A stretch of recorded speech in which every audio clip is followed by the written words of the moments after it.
আসসালামু আলাইকুম। আজ আমরা ভিডিও করতেছি একটা ইটালিয়ান ডিশ, নাম হচ্ছে রিজোতো গম্বাস। আমাদের এটার জন্য লাগবে 4 পিস চিংড়ি মাছ মানে গম্বাস, আমাদের লাগবে স্প্যাশ ভেয়া, আমাদের লাগবে এই স্প্যাশ দিয়ে তৈরি করা একটা ক্রিম, আমাদের লাগবে পালমেজো, আমাদের লাগবে রিজোতো। এটা হচ্ছে একটা ইটালিয়ান রাইস, এটা দিয়ে আমরা বানাই।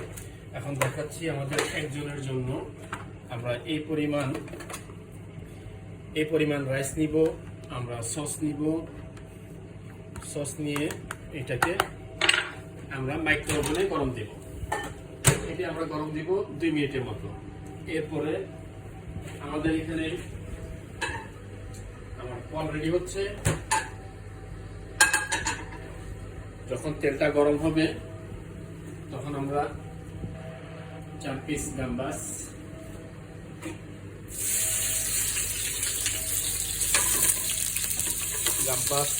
আর স্প্যাশটা একসাথে ভাজবো। আমরা দিব এখান থেকে একটু লবণ। তবে কোনো কিছু ভাজার সময় কখনোই এই মরিচের গুঁড়াটা দেওয়া যাবে না, কারণ এটা টেস্টটা নষ্ট করে ফেলে মরিচের গুঁড়া। আমাদের ওখানে রাইসটা গরম হচ্ছে আর আমরা এখানে চিংড়ি মাছটা ভাজতেছি। চিংড়ি মাছটা ভাজতে থাকুক, এর মধ্যে দেখি আমাদের এই রাইসটা একটু গরম হচ্ছে, কারণ এটাকে আবার একটু ভালো মতো তাকে সস দিয়ে মাখাবো। মাখানোর সময় আমরা হালকা একটু পালমেজো দিব, এটাকে টেস্টটা বাড়তে করার জন্য। আবার মাইক্রোওয়েভটা ও গরম হচ্ছে।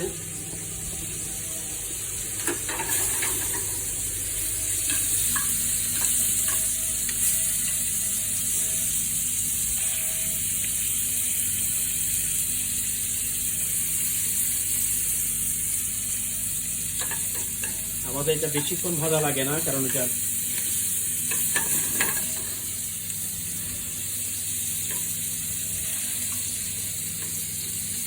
চুলাটা কমাই দিলাম।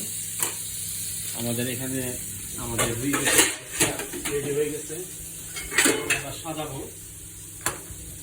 সাজানোর জন্য আমাদের প্রথম একটা সার্কেল, এই সার্কেলের মধ্যে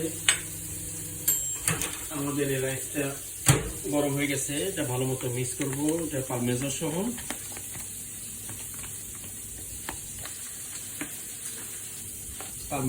এটা আমরা একটা ডেকোরেশন দিব, এই সার্কেলের ভিতরে বসাবো।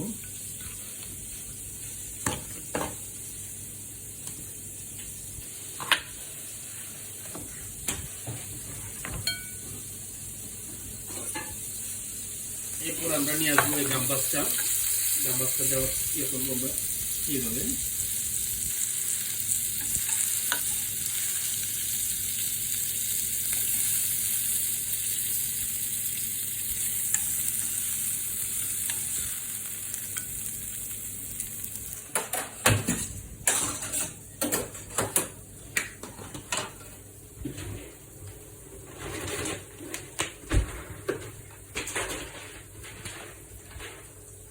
এখন এটার উপরে আমাদের একটু সালাদ দিব, সালাদের সাথে একটু ভিনেগার